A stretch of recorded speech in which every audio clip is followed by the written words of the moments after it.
Quietude to me is not just an absence of sound. Quietude to me is more about the presence of silence. The presence of something, the presence of silence in this case, is a positive thing. And for me, the positivity of silence is where I create. I come to my visual art mainly with a longer-term career as a writer, so I love words. Quietude always connotes for me just a sense of calm and stillness.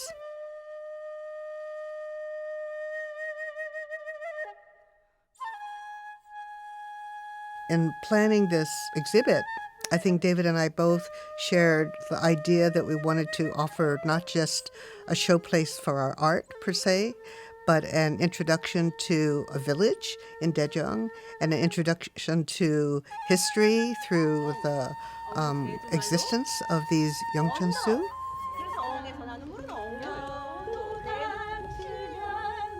When Brenda and her husband Jan came to me with the suggestion of using the bathhouses as our place to exhibit work that we've been doing together, it wasn't until I went there and saw the place that it came to me that this could be a beautiful opportunity to show work that's exhibited in the place where it was conceived. Almost immediately, the idea of photographing the bathhouse and exhibiting those photographs in the bathhouse occurred to me. So over the next few weeks, I came back to the bathhouse and photographed it, and those are the photographs that I'm exhibiting there. So the photographs are a literal connection to that space and are hanging in the place that they are of, which I find a really fascinating idea. Some of the work that I'd already been working on, the paintings, I immediately saw in the bathhouse because they were the textures of the bleached concrete. There are parts of them that I'm sure people will see, oh, it looks like that section there is similar to the walls. There are others that they will probably look at and think, I don't see anything that I recognise. But that's the nature of abstraction. You don't look for things to be recognisable. You look for things to be inspirational. The period of time that we've been doing our art, it really was during the pandemic. And at that time, for me, it was really a time of a lot of anxiety, fear, sorrow, grief. When you're in this kind of state of panic and anxiety, I think one of the things that one can do to achieve quietude in one's life is through art, or to do anything that's creative. The art was something that I could do that was immediate. I felt that I could do things a lot more spontaneously, more improvisationally. And what I've learned through my art is to allow mess, and that ugly is good. And I've also found that my photography, in a way, informed my art in that when you're taking a picture, you just see the world in front of you, chaos. You have to crop and find the focus of what you want to take. So what I do usually in my art is start with big chaos and mess, and then I might cut up or something, and then start to piece together. And in a way, it's like cropping. The work in this exhibition it's a first in some ways. It's the first time I've exhibited photography and painting. Photography is something that gives me immediacy, which I really enjoy. It's fairly limited, I would say, by contrast to the way I paint. A photograph, in a split second, you're seeing something, selecting it, and capturing it. A little bit of editing, and that photograph is as it will be. But I find that painting, by contrast, is an entirely liberating process because I hand over to the paint. If I was to choose a word that describes the way I paint, it would be elementalism. It encompasses both what I find inspiring, the elements, but also the way that I work. I'll leave it literally to the elements. I'll leave work out and it will get rained on, it will get blown by the wind, it will get intense heat from the sun. There's growth, there's decay, there's erosion, there's wind, there's water, there's heat. And all of those elements are literally happening on the board. So there's nuance and there's subtlety that I'll find once the elements have had their way.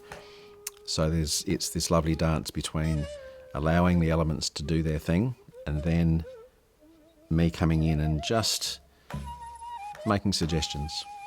until we come to an agreement. And those two processes for me are quite different but linked. So photography is that moment, whereas my painting is going back to past moments. So to exhibit photography and painting together is an interesting exercise. The title of my work is in Jeju language, Sanmul, which means life-giving water. These natural springs to me have a lot of meaning about family, community, and relationships.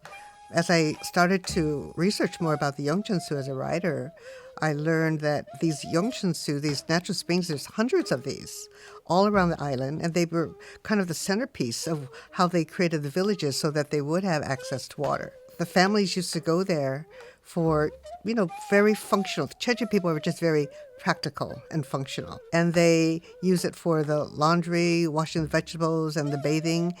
So for me, these natural springs are kind of inseparable with community.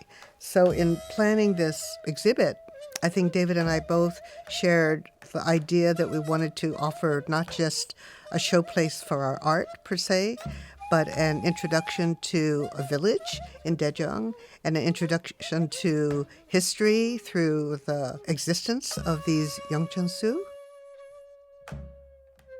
There's something about abandonment, and things that have caught my attention over the years have been places where there's evidence of activity and community and hustle and bustle and noise, but then that's stopped. And often there's a kind of a natural reclamation that happens. Buildings, walls, the road, seeing what nature does to that surface.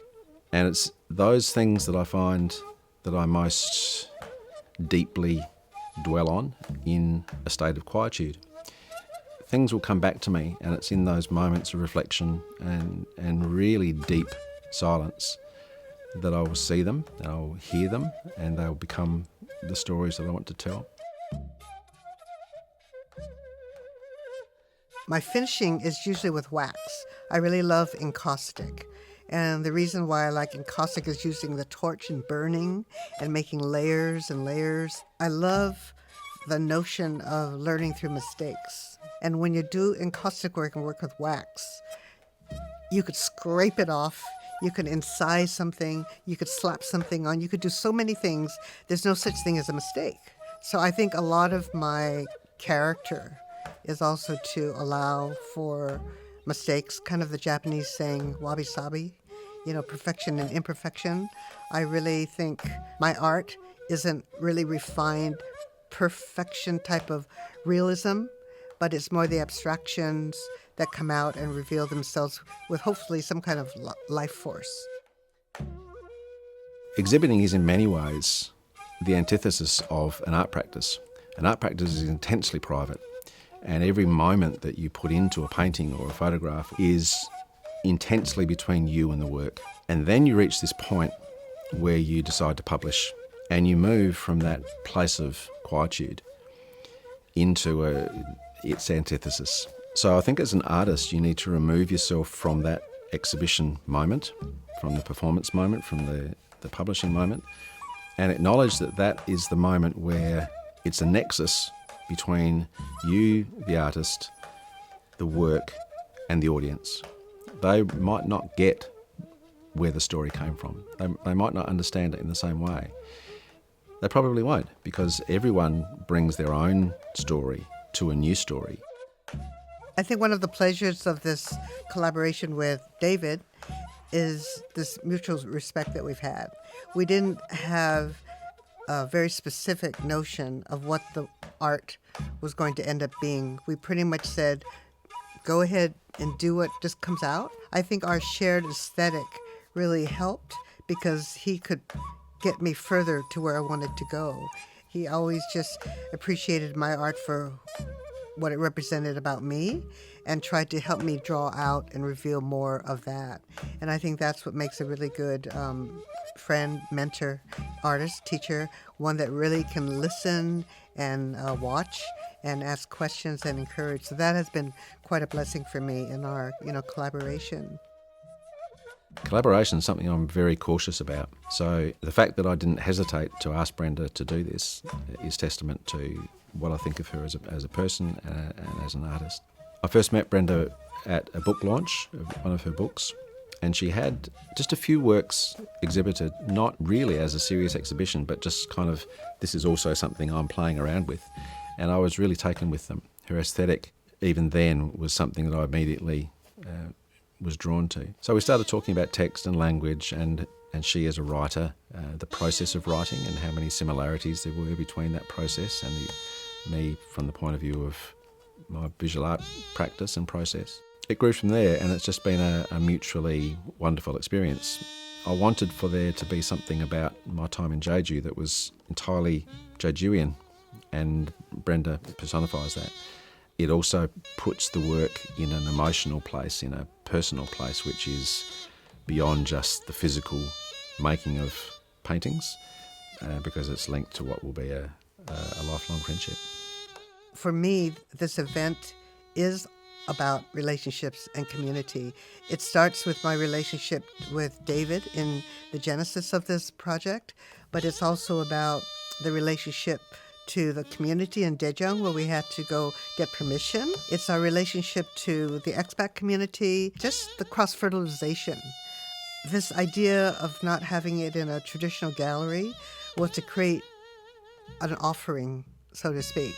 It's a day for us to kind of come together and share. And that is why I think the notion of quietude speaks to what we hope people will have, at least for a moment.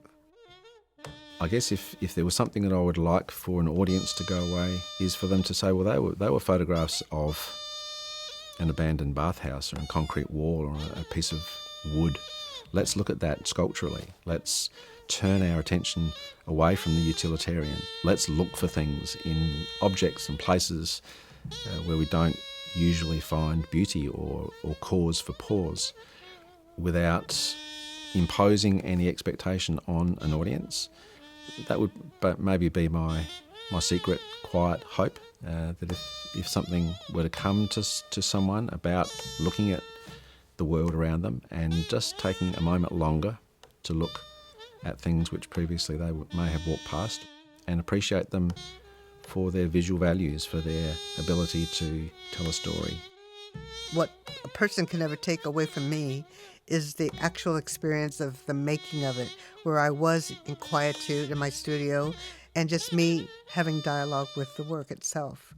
And to be able to share it with others and let it find a new home elsewhere, I think that brings me joy. And it will be enjoyed by others interpreting it, in their own way.